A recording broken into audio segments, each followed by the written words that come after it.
All right, welcome back. Let's talk salaries, but not just any salaries, members of parliament and those that are part of government. For the longest time, salaries of the members of parliament have been largely criticised.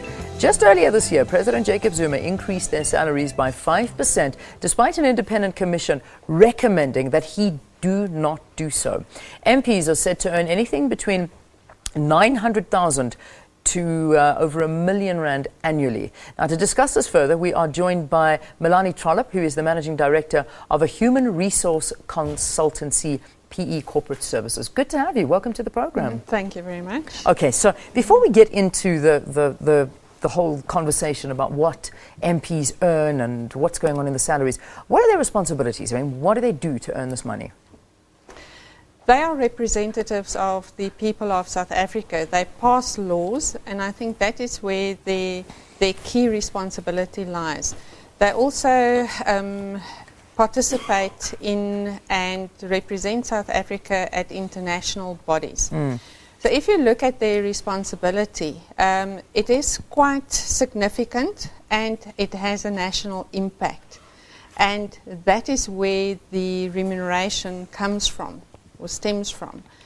They want responsible people in those positions in order to contribute, and therefore you need to pay a reasonable reward to attract the right level of people. This 5% increase that we saw, it happened right at the beginning of the year. I mean, they called it a late Christmas gift. 3rd of January this year it was given. And it was set to cost, with that particular cabinet, 45 million rand extra just for the 5% increase. You know, times are tough at the moment, and that was against recommendations. You know, what was this the right path to take? And of course that is now going to be even more, seeing that there are more members of the cabinet. I think the independent commission that looks at the remuneration of public office bearers' salaries made certain recommendations, and I don't understand why those recommendations weren't followed. The recommendations had higher increases at the lower levels of the salaries, and then at the higher end they recommended zero. Now, I'm not saying that a zero for people earning over R1 million is appropriate. People have to maintain their cost of living, but cost of living has a huge impact on your lower income earners compared to those with higher income levels.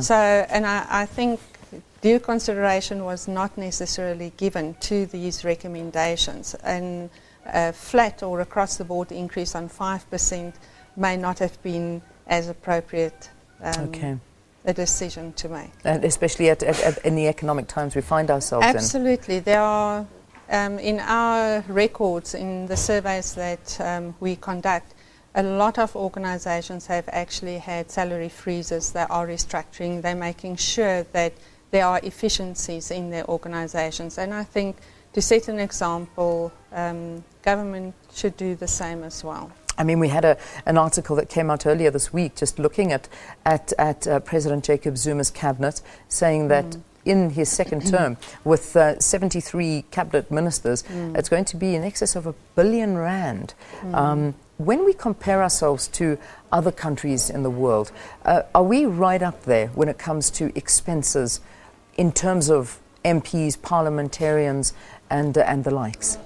I think one must be careful there to compare like with like. You can't compare what we are spending on salaries, on government salaries, compared to a developed country. I think we have a lot more challenges, and the number of members of parliament are there to focus on specific areas.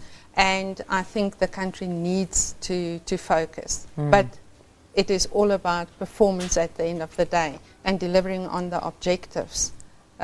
So to me, it's the important thing is that the focus is there and performance management. Yeah, we haven't even spoken about perks yet. The houses, the bodyguards, the cars, you name it. So I mean, that's just the money that they get paid, but the perks are way in excess of that.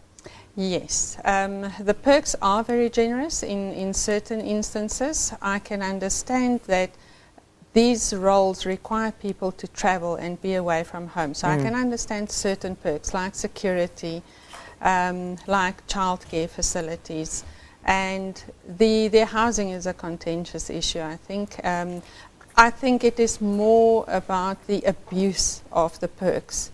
If one can curb the abuse of perks, then it wouldn't attract so much attention, and people will accept it as long as they deliver on the mandate. All right, let's leave it there. Melanie Trollip, thank you for talking to us here on the program. Interesting conversation. Managing Director of Human Resource Consultancy, PE Corporate Services, talking about everything to do with MPs, salaries, perks, you name it. All right, let's get you some sports news now. The Comrades Marathon.